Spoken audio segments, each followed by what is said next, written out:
Good. So, thanks for tuning in, folks. Feel free to say hi. So, this is going to be a little different format than some of my other chats.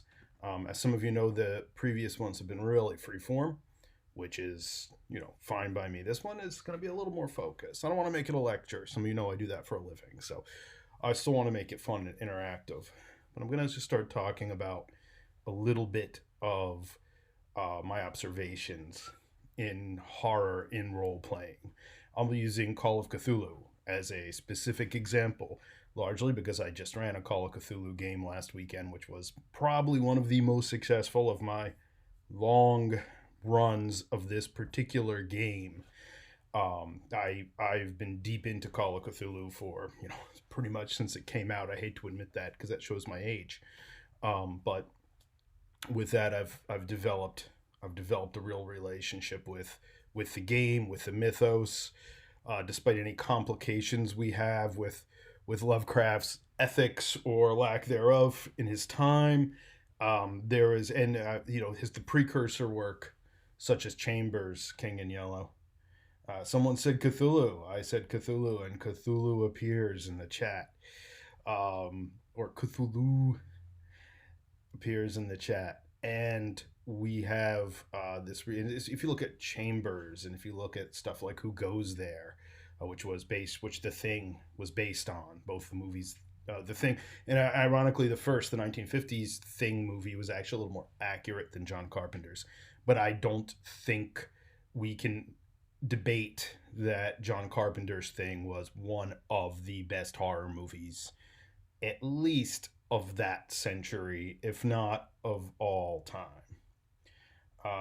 Yeah, I've been deep into COC for quite a while, and in fact, I got turned on to it from Deities and Demigods First Edition, published by TSR, with all their unofficial Elric and Cthulhu stuff that eventually got them in trouble. The half naked women and the sacrifice imagery didn't get them in trouble for the Finnish and the Norse stuff, but the copyright violations against Arkham House and all that got them in a little bit of trouble, and they had to reprint it without any of that stuff. But I still have it. But I've worked. I'm also a published horror author, not a big published horror author, mostly poetry, a few short stories, and yeah, same. And some people don't know that about me. And one of my first loves is horror, and it's hard to do in role playing games. And we're going to talk a little bit about this. I've been talking about it on some forums recently. So we've seen a bit of an uptick in the popularity of Call of Cthulhu in recent years due to its appearance on Critical Role. There's been this broader influx of gamers into the hobby via Dungeons and Dragons, right? And some of them have gravitated towards the more niche games. Now, I've played a number of horror games over the past 30 years, right? Chill. There was another one that was pre World of Darkness, but very similar, called Nightlife. Similar kind of thing where you were in some ways, it was actually, as often happens, in some ways it was better than some of the World of Darkness stuff. But World of Darkness, of course, became popular. Played I've played as a player, except maybe for Dungeons and Dragons. I have played the World of Darkness stuff, Vampire specifically, longer than I think I've played, more hours than I've played any other game. So I have this real relationship with this stuff. My early reading, other kids were reading young adult stuff, and I was reading Stephen King. So this is, yes, exactly. We're going to talk about that right now, Cthulhu. That, everybody knows about Cthulhu. Everybody knows who Cthulhu is or what he is. And this broad range of people have now come into the hobby who are familiar with Cthulhu in anime, who are familiar with this concept of the mythos from anime, or maybe a few of the movies like Color Out of Space, which I did not see, and I have very personal reasons for not seeing Color Out of Space that I will not get into here. But I've heard it's not a bad movie, not a bad Lovecraft movie, and there's quite a few bad Lovecraft movies. Dagon was entertaining, but it was monster porno crossed with Shadow over Innsmouth, which was really bizarre. Same thing with Humanoids of the Deep, an old '80s movie, I think, in which there were these fish people coming up and abducting and molesting women, and it was right out of the deep mouth, the Innsmouth deep one mythology. But again, it took this turn that it was kind of kind of creepy and porny, and all those other things that were very common in movies in the 80s. So there's this whole history, and people are very familiar through anime and pop culture images, but very few of those people have actually read Lovecraft. And if they had read Lovecraft, they would find, quite ironically, that there was really no appearance of Cthulhu or really any of the great old ones or outer gods in most of the stories. They were hinted at, they were referenced. There was this implication there was something else there. I mean, Yog-Sothoth appears in Dreams in the Witch House as the bubbles in the dream, but it's so obscure unless you really dig deep into his letters and his symbology. There's really no appearance, and Hastur doesn't even appear in Lovecraft stories. He was mentioned. He appears in The King in Yellow. And it's actually very ambiguous as to what Hastur is, right? Is Hastur a person? Is it a place? Is it an entity? Is it a force? Like the crawling chaos is Nyarlathotep, but it's this kind of entropic force, right? So we're going to get to that in a little bit. So we've got a large number of people who have never read the actual Cthulhu books or Cthulhu mythos and stories. You get giant penguins, right? Right. Mountains of Madness. The scariest thing that's actually encountered until the very end are the giant penguins, and that's also great. You've already summoned the guy, so this is going to be a short stream. Right, I've said the name.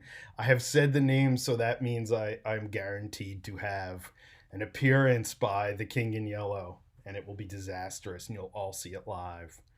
And that would be a spectacular way to go.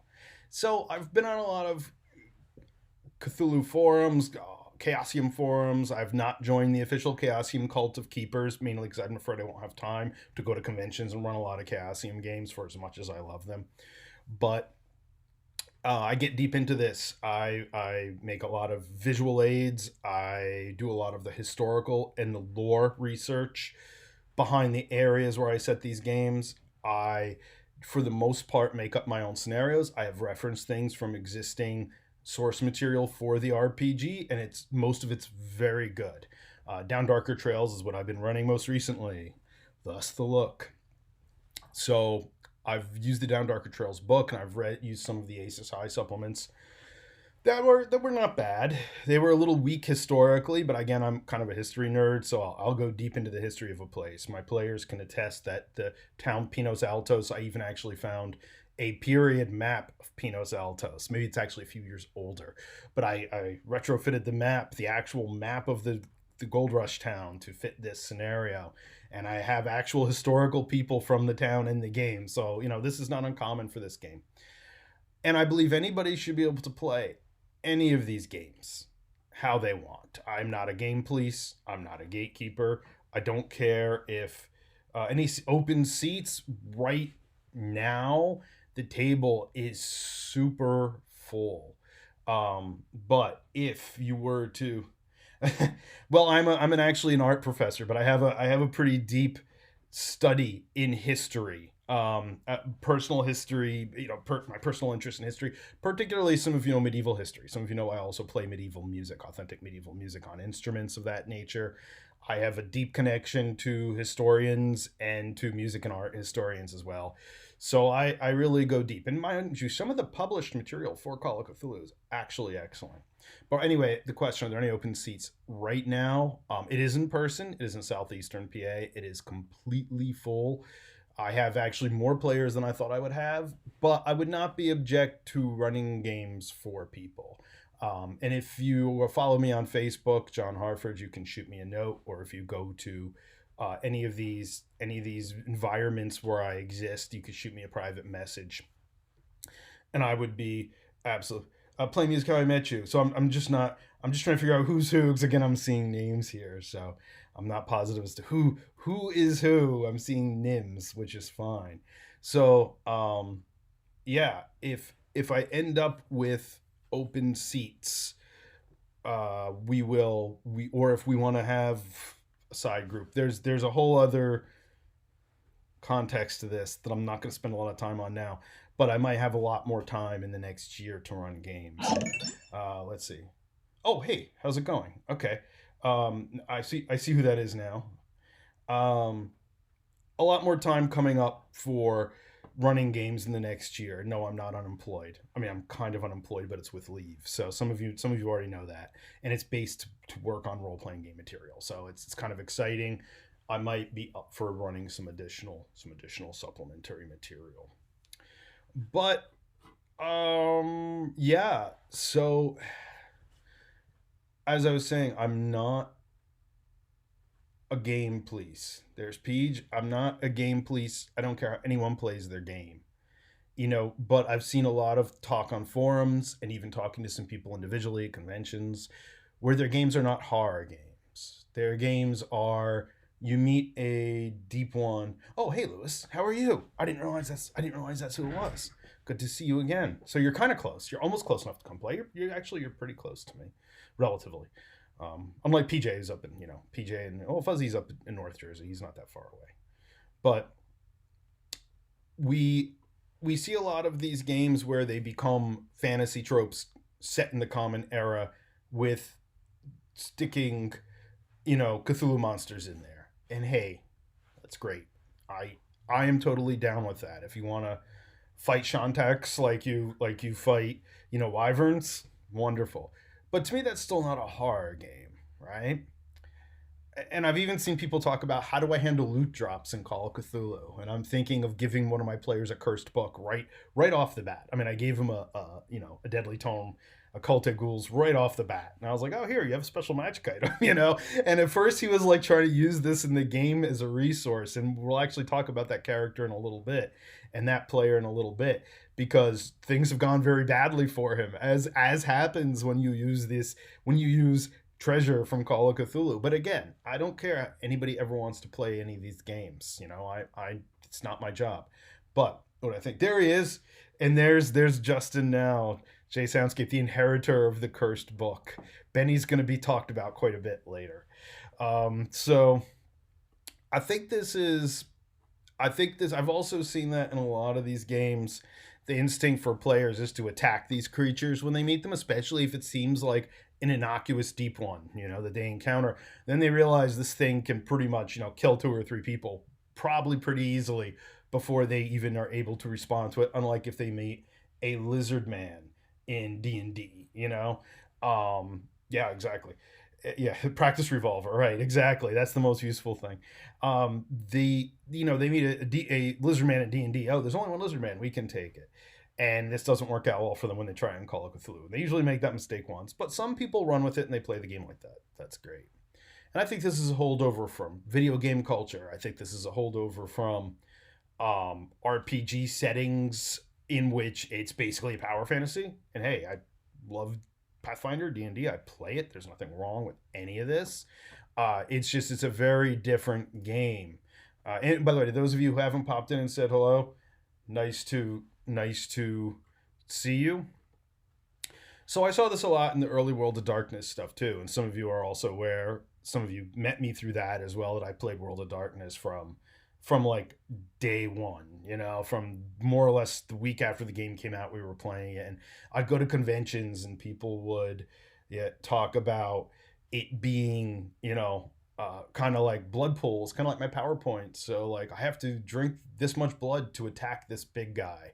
It was very much reduced to that PowerPoint scale. Or I always joked around and said werewolf would turn into uh, fuzzy superheroes. It would be very, very much not in the spirit of a horror game. And again, that's okay. And the takeaway from this at the end is going to be horror isn't for everybody, but we'll talk about that at the end. Great to see you guys chatting here. I won't answer everything right now or talk right now, but I will get back to it. I'm keeping an eye on it. Yeah, run usually works in these games. Yeah, you gotta use the buddy system. You just have to run faster than your buddy, like in Mountains of Madness, right? You don't have to run faster than the Shoggoth. You just have to run faster than your co-explorer. Yeah, Werewolf degenerates into fuzzy dungeon adventures. I've seen it, and again, you know what? Great, have fun with it. One notable story is this. Phone Problems viewers, and it looks like we have someone who's advertising, which is okay, as long as it doesn't become spam. But We have one friend who's from Taiwan, and his idea of a fantasy game is flying and throwing fireballs all the time. Like that's all his characters want to do in any game. Because culturally, a lot of the Chinese action and even horror stuff and fantasy stuff comes from that, and it's cool. Like I'm not going to stop the guy from doing this and having fun. But horror in RPGs suffers largely from the same defect as horror movies, and there's this compulsion to show or expose something that we perceive to be horrific. Player perceptions and game environment also factor into it, right? Players by nature are jaded.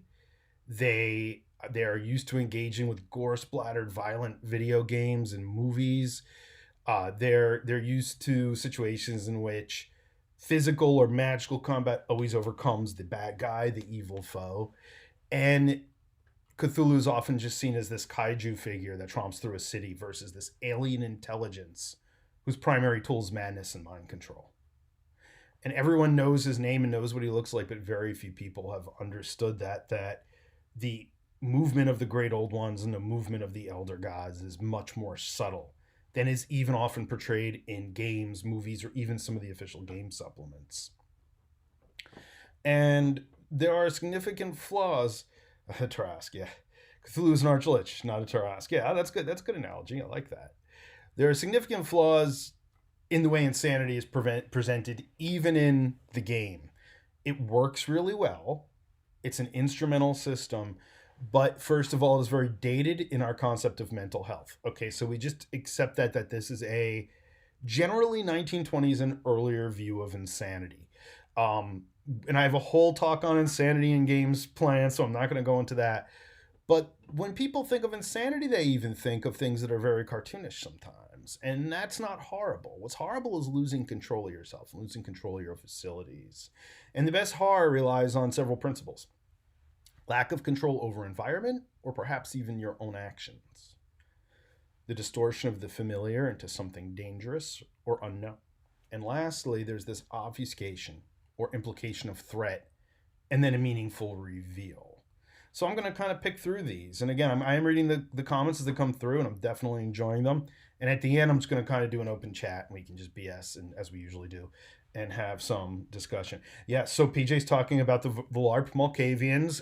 That is the first thing I always bring up when I talk about insanity in games. And yeah, absolutely. The bunny slipper motion. Yeah, okay. You're on the same page as PJ and I and quite a few other people who have played these games for a long time. So the first one of these that I talk about is the hardest thing to negotiate, which is the loss of control, because players inherently hate the idea of losing control over the game experience. They more hate the idea of losing control over their own character. I do too, right? As a player, whenever the GM does something to me where I take control away, I just, I get really frustrated. I get really annoyed. But what I tell Call of Cthulhu players, in particular, anything that's a horror-based game, and now I am working on Tales of the Harrowed Land, as most of you know, that is in fact a fantasy sword and sorcery setting, but it has a lot of horror, a lot of Hellraiser-ish, a lot of Lovecraftian type overtones. And I it's a little bit different because that's definitely a fantasy game. That's definitely high powered. But with Call of Cthulhu, I start the first session by saying, okay, this game's not fair. This game is not fair. You are not necessarily a hero, a superhero. You're definitely not a superhero. You might not even be the hero. I have no problem being unfair as a game master in this game to you in some regards. And I'm not talking about cheating them on rolls or anything like that. They're more likely to be the potential victim in a horror movie than the star of an action game. And yeah, PJ, I mean, they kind of often, they've learned to, like, my group has very much learned to embrace this. They're very cool with it. They go really well with it, and I'll talk about that later. But I have had groups where they just would not function well like this, and that's okay. It's often hard for players to wrap their minds around this inability to control their character and control the facilities. So this is a whole other discussion outside of horror. But I do believe that you can be a hero in this game and in these games if you embrace this idea of outthinking or outmaneuvering something as a way of defeating it. But that's not really the intent. The intent here is to evoke horror in a player, not just in a character, but actually to evoke dread in a player. And the best way to do this is isolation and the ability to find a way to safety. And that's one of the key motifs of any horror setting. There are so many reasons why the cabin in the woods, the mansion on the dark and stormy night are the tropes. The island with the lighthouse, right? These are all tropes. Enforcing this is sometimes difficult in an RPG setting, especially in a modern setting where the characters have all this reality augmentation that they can navigate with. It's much easier in a historic setting, right? Where getting lost and cut off from the world is not only easy, but it was very common. In games like Call of Cthulhu, it is assumed the mythos distort reality. And it's easy to buy into this idea that compasses and GPS are going awry, and that things like lanterns and candles go out in inopportune moments. And in fact, it's very funny that we have this electric lantern that we use for Call of Cthulhu when the action gets tense. And right in the moment that I'll talk about later, in which Justin Soundscape was trying to investigate what happened to his friend Benny, the lantern that we were holding for the game starts flickering and going out. It was perfect. And it was like I had planned it, but I could never have planned it this well. It's easy to enforce these ideas through this character disorientation and mechanics that assist it. You know, the light goes out so your character can't see, so they can't see what's moving around them in the dark, right? It's more difficult for a character to control losing agency over their own actions. And while Call of Cthulhu has this mechanism, World of Darkness has this mechanism, the Gumshoe system has this mechanism. I mean, many games have this mechanism for insanity these days. But it's often really hard for a player to grapple with this. And they have a hard time with this. Yeah. So the sanity trait in Call is something that I use less as a mental hit point meter. And in fact, I realized after looking through some sanity loss stats, I was actually going pretty light on the sanity loss. Skinwalker, funny you should bring that up. But in any case, there is this thought that wham, your hit points go down, you lose your sanity points go down, you lose your character like hit points. But I actually use the hit point loss and the sanity point loss as a way to gauge character trauma and how clear the character's perceptions of reality are. And that's how I've kind of managed it in this particular game.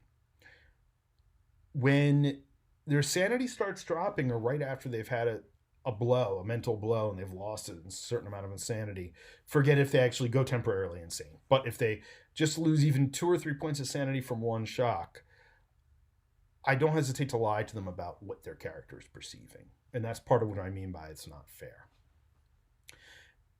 Hallucinations, delusions, I try to describe these in depth, and I present them as if they're real. And I keep the player on that path. It's fully plausible that whatever foe is causing a disturbance like that might also be superior to the player characters at navigating the space, right?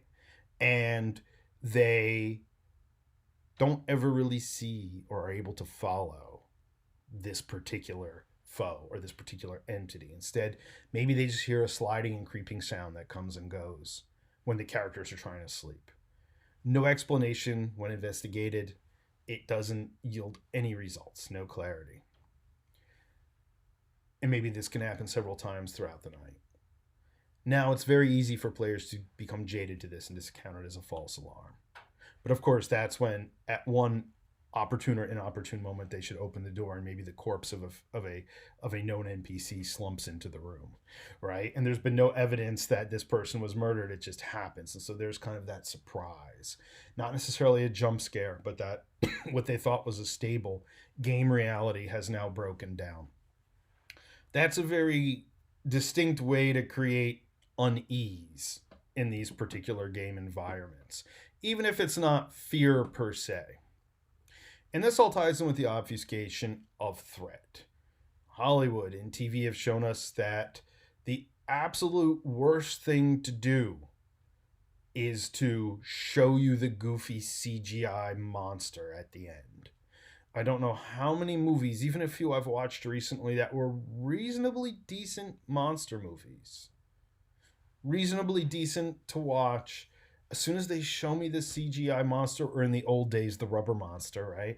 You just are like, the creature's not scary. It doesn't look realistic. There's nothing overly threatening about it. And body horror has that, exactly, Cloverfield effect. Body horror has that sense to be overt, and there's this always this overt disfigurement, this kind of grotesqueness that's evoked. There always has to be a masked or disfigured villain with the machete, the chainsaw, the blades on their hand, whatever, right? And again, not that I don't enjoy all of that as well, but at the same time, showing them that target plants in the player's mind that it is something that is tangible and there to be defeated. So in a way, if you look at some of the gothic horror to the earliest horror movies, and part of this was due to a lack of special effects, things are described in an obtuse way. The effects of the thing are more terrifying than anything the thing will look like. What the thing is doing to the minds of the people that it takes over, and not only takes over, its very presence has totally derailed reality and sanity. And that tends to be more terrifying. I'm enjoying seeing the talk of horror movies here. There are some great ones, and I even like some really bad ones by these standards. But think about the way Lovecraft describes ghouls, or the Bayaki, right? He does give them physical descriptions, but they're very vague. What he actually focuses on are the descriptions of their movements, in many cases. Their familiarity, this uncanny valley that they move or have traits similar to a familiar animal or a human, but are not quite human. And that's what makes those creatures and the descriptions of these creatures so effective. He doesn't go into exquisite detail about, their texture or their except for maybe describing the rubbery loathsome texture or something like that, one of the famous lines, or doesn't necessarily describe how they rip somebody apart. What's so creepy about it is that he's describing things that are almost plausible, that are almost familiar. And the uncanny valley is a great way.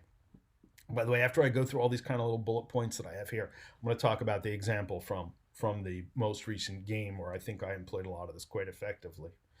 You only generally get a vague impression, an implication of what a creature or an entity looks like.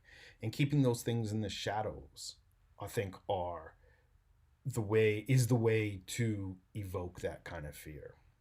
Describing the aftermath of the use of one of this creature's powers that leaves mysterious traces or leaves things that can't be explained. Oh, it's Adam. Hey, Adam, how are you? No, I didn't know your Twitch handle. Okay. So that would explain how it seems like you know me, but I wasn't quite sure who you were. Yeah, the uncanny, and I'm glad you came in for this one, Adam. I'm glad you made it on for this one, because this is all right up your alley and all stuff we've discussed quite deeply in our various discussions about gaming. If you notice, I even referenced The Lighthouse a little bit earlier, so I'm glad if you didn't catch it, I'm glad you're here now. So it's more horrible when you see what a creature has done, and more so when it's done something that seems to distort reality, distort space, distort sensibility. Role-playing, digital role-playing, and to some degree pen and paper games, I think part of the issue, we're talking about dissent, yeah. I think part of the issue with that is that they rely on visual media almost entirely. We wouldn't have video games without graphics. We wouldn't have D&D books or Call of Cthulhu books without illustrations of the monsters. So I think that tends to decloak a lot of this horror, or they get decloaks things and pulls the dread away. And dread is the source of true horror. dreading something that you're not sure about is far more horrible. I would say even in video games, and I don't play a lot of video games these days, but I've played quite a few horror games and shooter games or first person games with horror elements. And it's always to me much worse when you don't see what's there, when you hear what's there, when you know there's something moving around you. When a creature or foe is revealed, the actual name of the creature should never be blurted out, right? I mean, you should never say you see a me go. Because then at that point, everybody knows everything there is to know about it if they've played the games at all. I totally discourage players from looking up creatures or things or terms and showing pictures of these things during play sessions, especially during Call of Cthulhu. I tend to keep these things much less described and much less articulated during play, at least, and I make them rely entirely off of what I'm describing. So to the me go, I used the me go. I had the me go appear in the Down Darker Trails game, and I don't think I'm spoiling anything, so I think everybody by now who's here, who may be playing the game, has figured out that's what it was. But I didn't describe them from the book, and I wanted to use the viewpoints of the characters. So we're in this Old West setting. We're in characters that are in this gold rush environment. Some of them are native, some of them native to the environment, not necessarily Native American, but native to the environment from the area, are familiar with it. Some are not, but they're close enough to the Old West setting that they could get these analogies. But I described the Migo as having a scorpion-like quality when they move. I never really said they had wings. I said they had some sort of protrusion like a cloak that blended into the shadows of the old mill when they were finally encountered. I keep them in darkness all the time, much like the story of where we get the name from. And I just have their descriptions of the movements and their fly-like buzzing voices. And it penetrates everything. It penetrates the thoughts of the people in the room. And then you can't get rid of it. And it drowns out other sounds. And when I describe them moving, I describe it sounding clicking like an exoskeleton. I describe it giving off a rattlesnake-like vibration in the air. And these are the things that the characters took away as impressions from their encounter with this creature. They really never even saw the creature. They just were left with these kind of sensory impressions. Now, when I did describe the wings and the segmented body, one of the players did realize it probably is this thing they know to be amigo from reading the stories, and that's fine. I mean, you can't extract that from the gaming experience. We've all been playing these games long enough now that there's no separating when you see a hydra, someone with a hydra in D&D. Everybody has this idea of what to do with a hydra, right? So this is why I think even in a game like D&D, sometimes altering a description and just giving the players what they sense from it is way more effective than saying, you see a Shoggoth or whatever. Usually by the time you've seen a Shoggoth, you're in pretty big trouble anyway. But use the familiar and make it terrible. This is what so much horror relies upon. Stephen King's entire catalog, whether you like him or not, his mastery is by taking these very familiar things and making them dangerous, making them scary, making them poisonous, right? So much of this relies on how much you as the game master articulate the environment. Having familiar things, places, and people suddenly seem threatening, even if it's only in the character's perception, goes a long way to making a player feel uneasy. And most of all, you can't be afraid to make the player uneasy. And I think that's one step I had to take even with my current group, who we all trust each other. I trust them as players. They trust me as a game master. I had to find a way to actually make them a little uneasy. And a lot of that was by taking things that they, as a character, that their characters enjoyed, felt familiar with, safe with, and things that they take for granted and assume are insoluble. That goes for in terms of unsettling. Yes. And I have started twisting that. And I've started not being afraid to make things less easy and take away things that they feel valuable as a character, and by proxy a player. the act of doing that actually defies the reason why most people play these games. They play it for a sense of accomplishment, escapism, and empowerment, right? Taking their things away or using it against them is often kind of like that line that a lot of players have that it really bothers them.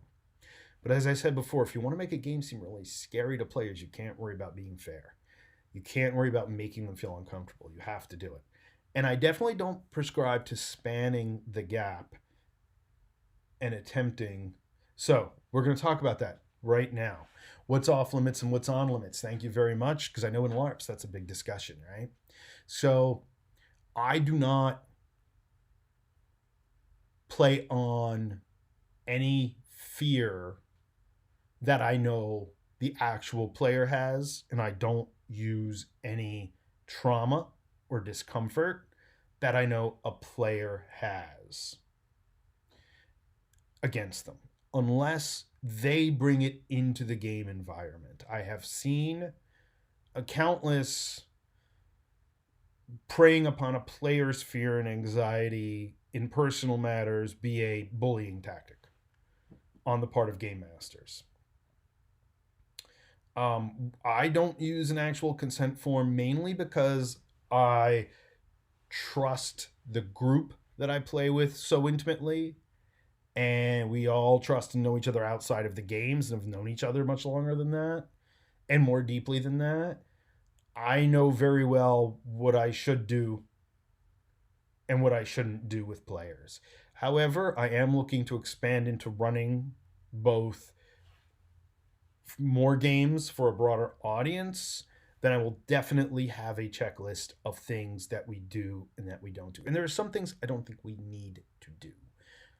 There have been several famous cases, but one that I witnessed of a game master who just repeatedly used sexual assault in his games against female players. That was creepy. That was a problem. That person was eventually removed from convention running, and they needed to be, because there's literally no reason, especially at a convention setting where you don't necessarily know these people, that you wouldn't be bringing that in for any other reason but to bully or to intimidate a player. As far as something like arachnophobia, or that's an interesting point. Phobias are tough because, yeah, I could totally write a whole phobia scenario. My significant other is definitely afraid of snakes. I'm talking paralytically afraid of snakes. Even when I've described a snake in a role-playing game, it puts her on complete edge. If she sees one in, she's playing Valhalla right now, Assassin's Creed Valhalla, and the vipers literally still just freak her out every time they appear. I would never find out that someone had that and start using that on them. I don't see any reason to inflict actual trauma on someone to scare them. That's not scaring them. That's inflicting trauma. They're two different things. Descriptions. So I use very vivid descriptions and I pull them back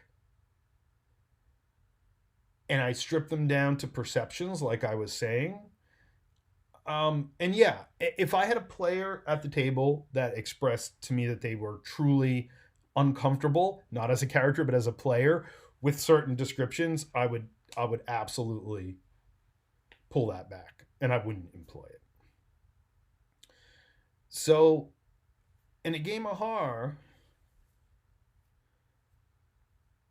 the protagonist barely sustaining their grasp on reality and setting up certain situations in which characters take for granted a situation, a thing, or a person, and it gets twisted is part of it.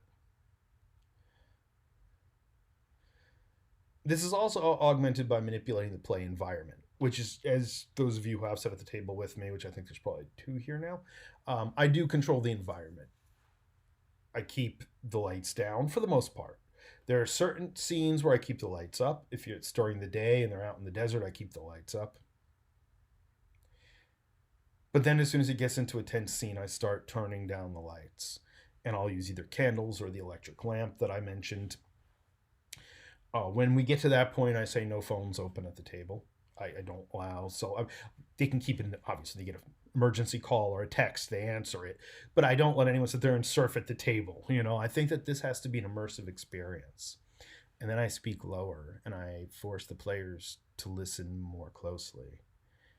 And I sometimes move a little closer.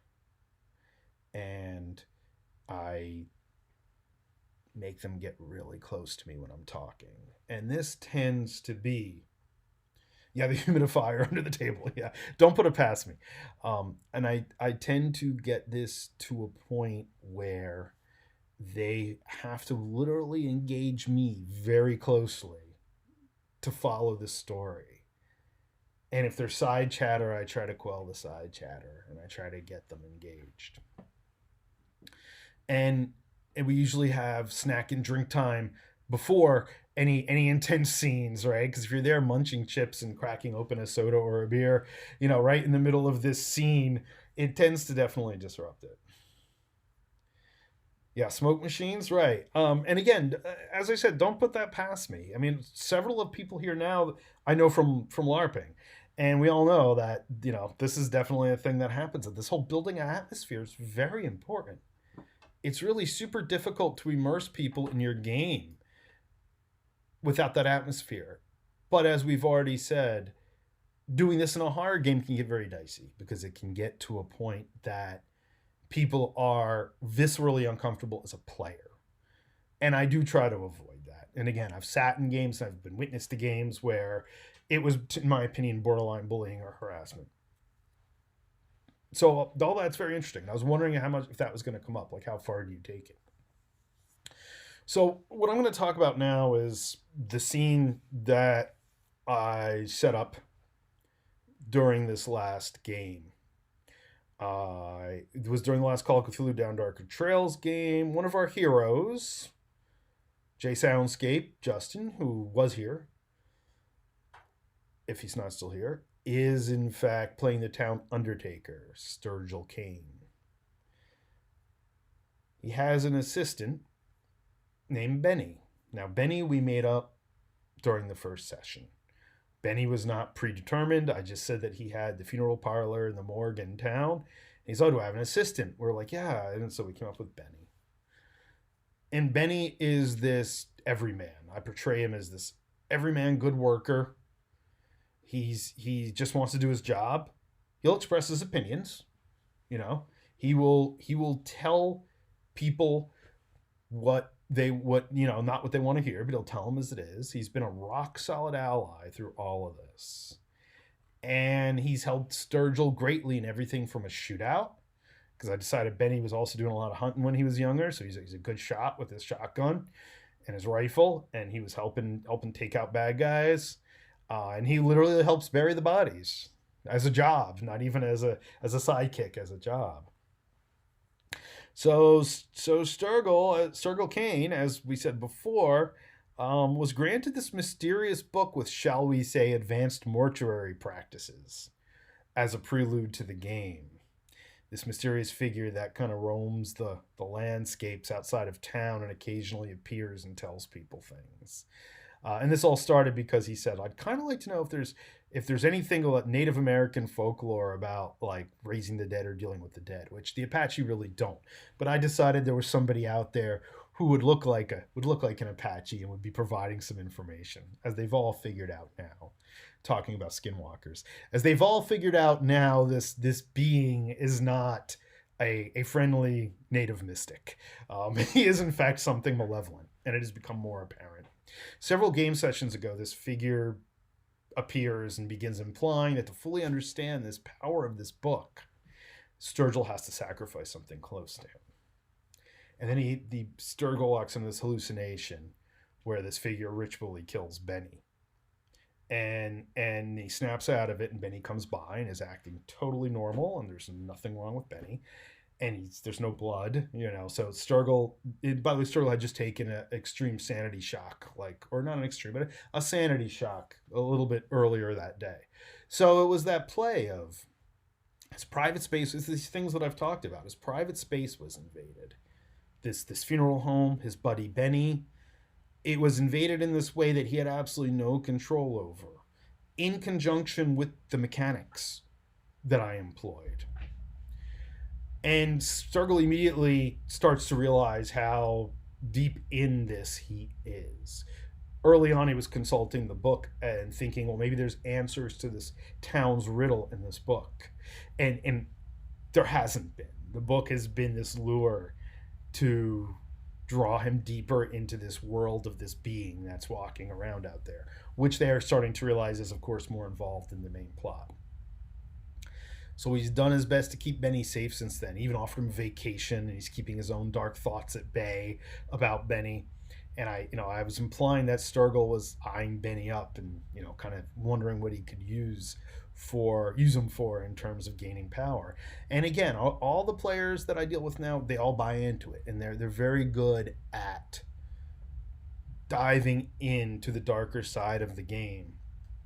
But then Benny began acting a little strangely. He would start to say things that were out of character and make gestures that were vaguely threatening.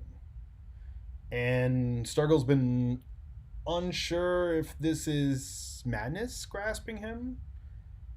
He would have an interaction with Benny that was odd, but then he'd see Benny again a few minutes later and he would seem totally normal.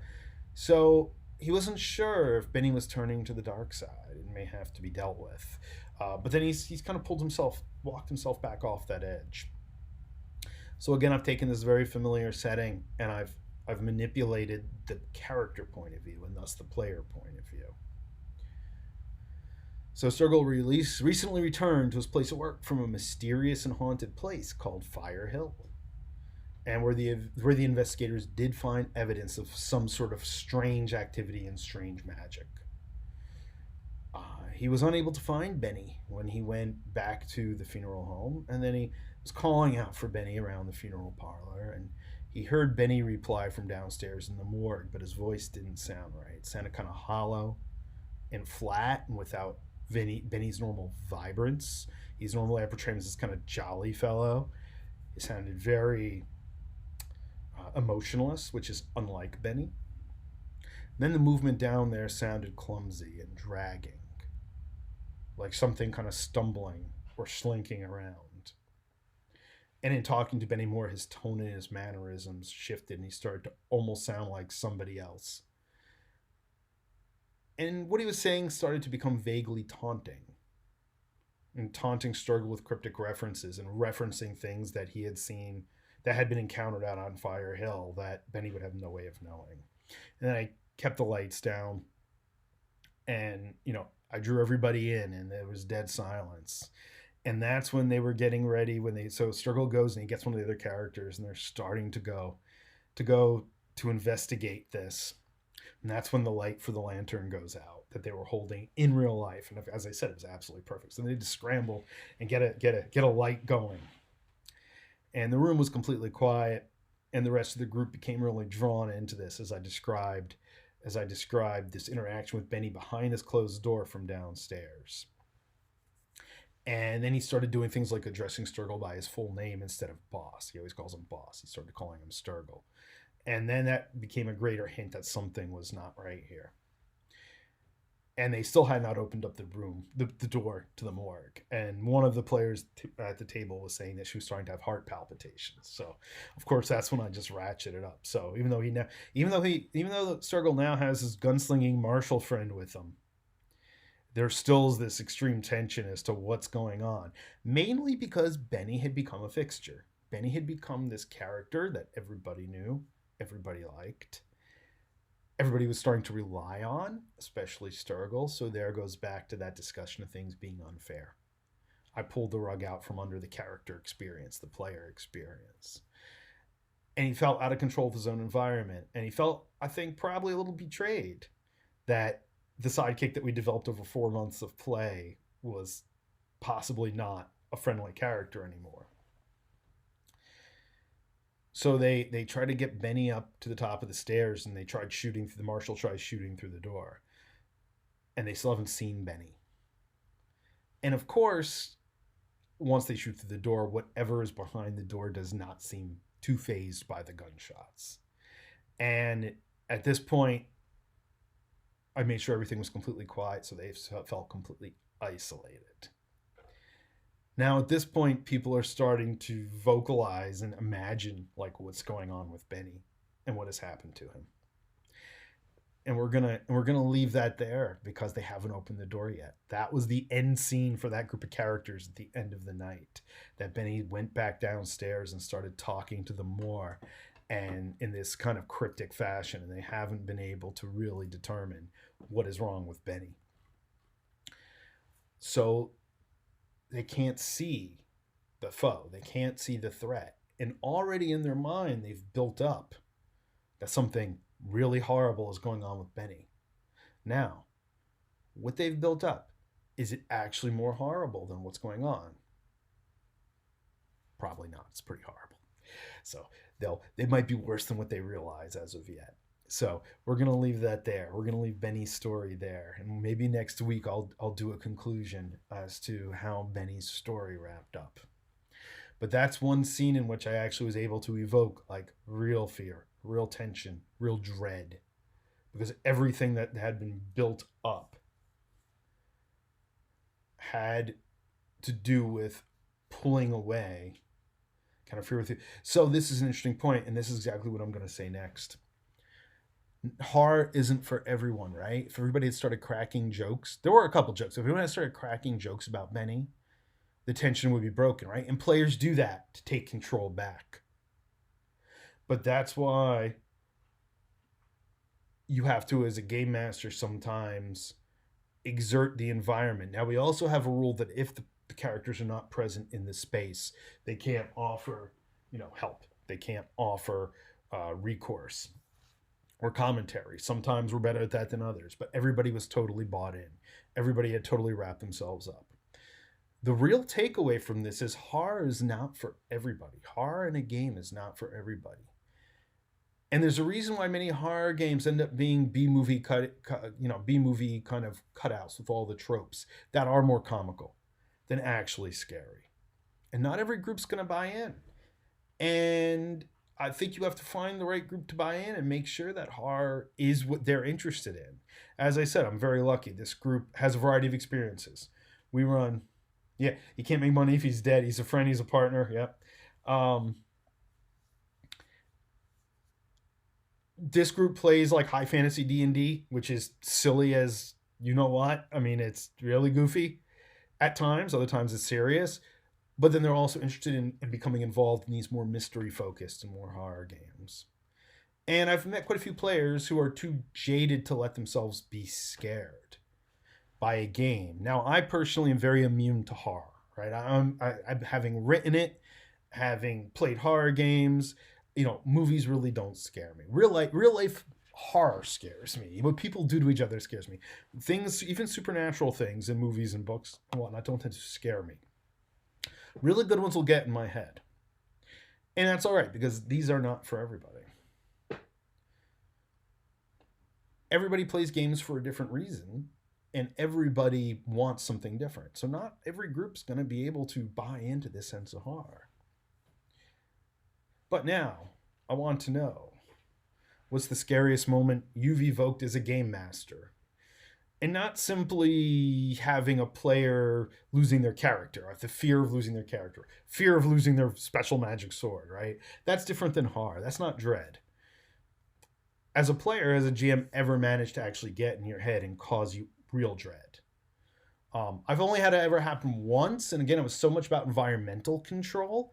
It was less about, and this guy was really good. It was at a con, but it was in a closed room. And this guy was almost speaking in riddles as the game master throughout the entire thing. And it wasn't that it was scary, it was so disorienting. It was a Call of Cthulhu game.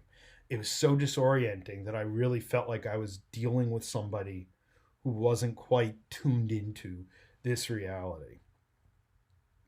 And the point Megan Power told me, So it's, when the players get nervous and chatty, sometimes you're onto something, and then you keep pushing it. At this point, I'm just going to kind of open up to the general chat we normally have, hopefully focusing on horror. So I want to hear your experiences.